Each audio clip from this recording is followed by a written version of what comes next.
What's going on, Schmoville? It's summer season, and one of the most anticipated movies of the summer season is Jurassic World: The Fallen Kingdom. It's the sequel to Jurassic World.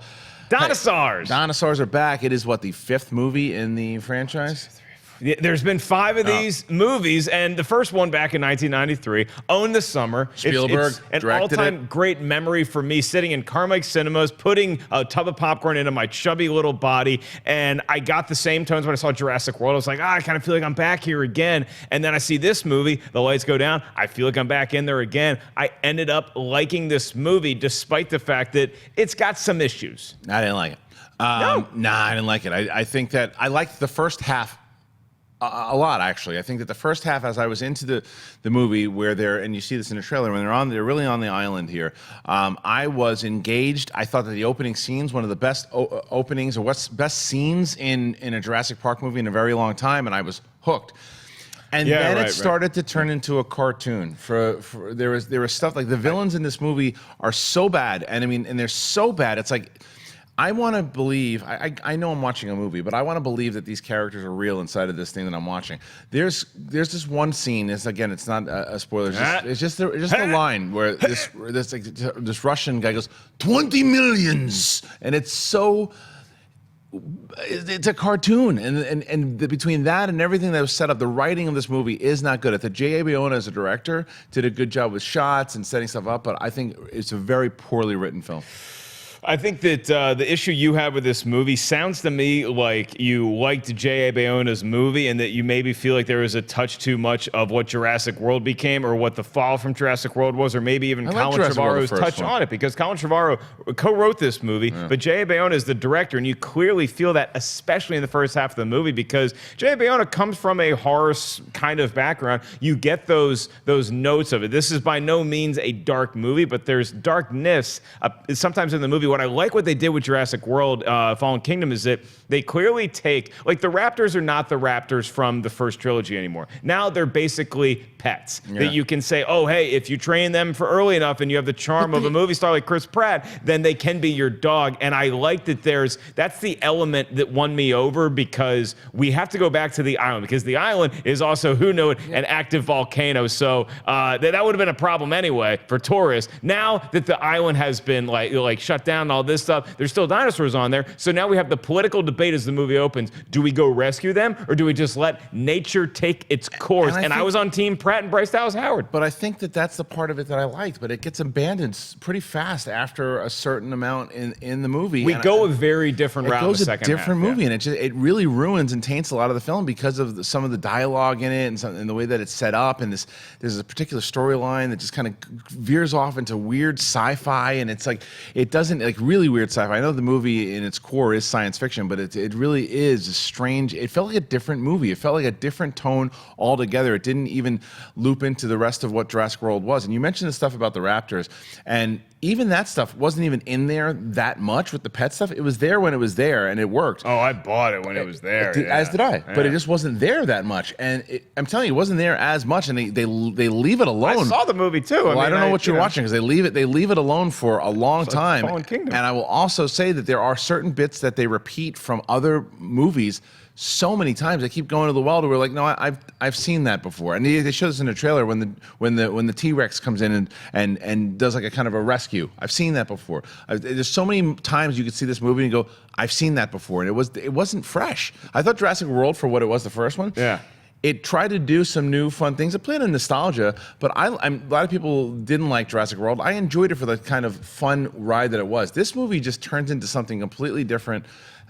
Yeah, it didn't work for me. I thought Jurassic World did a great job with mixing the nostalgia and trying to create a new story. My problem with Jurassic World was that it chewed so much of its own movie that I didn't know where we were going with the sequel, because the sequel that gets set up, it's like, are we going like a straight militaristic route? Are we going with, like, now we got to go back again like what we did with The Lost World? I think that this movie did as navigable a job as it could to create a believable story that's going to intrigue mass audiences that are there for fun, summer blockbuster fun, which this movie totally is, but it also it set things up in a different way. And I know what you're talking about with the second half of the movie, that you feel like it veered off to different paths. Some of those I found very interesting, and I do think that I disagree with you. There is a through line that is very prominent throughout the movie, even when it goes away from these characters, is that Bryce Dallas Howard and Chris Pratt, first of all, she has a lot more to do, and her character is a lot more fleshed out in this movie, which I really thought was cool. And then Chris Pratt, like, not only do I like watching them on screen together, I like them cheering on dinosaurs. I don't know that as a voter, as a registered voter, that I am supporting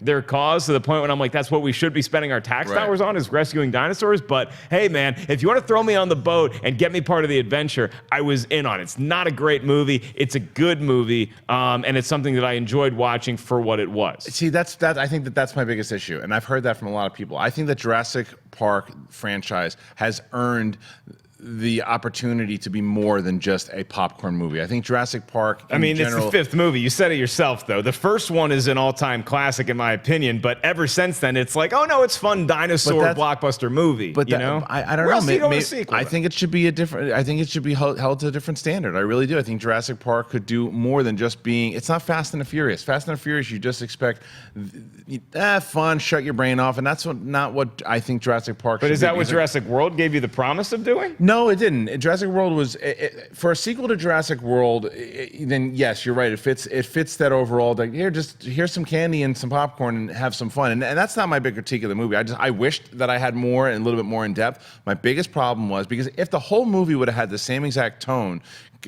and feel as that first half of the film did, when they were on that island, like, to me, that is a movie that I could have for 2 hours with that same exact tone and just maybe even with a lack of story and stuff too, I would have been okay with. I can meet you right here then. I can say that for the first half of this movie, it's setting itself up for what J.A. Bayona was able to do with The Monster Calls, where you have effects and you have that kind of thing, but this is really about a story. This is about a kid, and the new kids in this movie, I think, do really good. Like, the cast that surrounds Chris Pratt and Bryce Dallas Howard and a bunch of dinosaurs. I like the girl who played Maisie. That's all I'm going with. Did their job.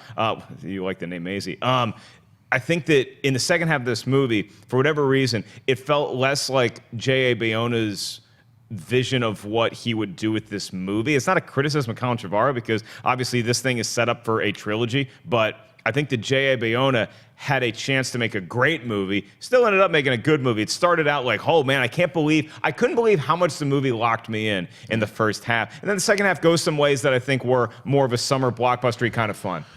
Yeah, see, I won't go fun with the second half of it. I was starting to get annoyed with it. I didn't like any of the villains at all. I thought the villains were so bad. But you like John Wick assassin? No, it wasn't. You see, it wasn't not that. I mean, the people sitting in that one particular scene is like the military leaders were terrible. I mean, they even bring back Buffalo Bill from Silence of the Lambs, playing one of the military guys. That's a deep cut. Yeah, and I was hoping that there was going to be more to him. He's so generic. Everybody's so generic in it, and it was just How dare Chris you talk Pratt about and Bryce Blue Dallas Howard, I thought were a lot of fun. But that's it. I mean, look, like I said, the movie I thought was just okay. I'll give it 2.5 out of 5. All right, I'm going 3.5 out of 5. Schmoes really, really got into Jurassic World. I think I ended up liking Jurassic World more than most people did. I think everybody enjoyed it. I think I walked, and I still watch. I'm like, oh, I really, really like this movie. I think the sequel did a damn good job for what it was given from that movie. So it's a fresh one for me. All right, you like the stuff that we're doing? Well, right over there, you can see some more reviews. There's the Harloff and Ellis show, and if you like shirts like this one, well, you can buy one right there. There you go. TeePublic. Everybody wear a shirt. I like that shirt.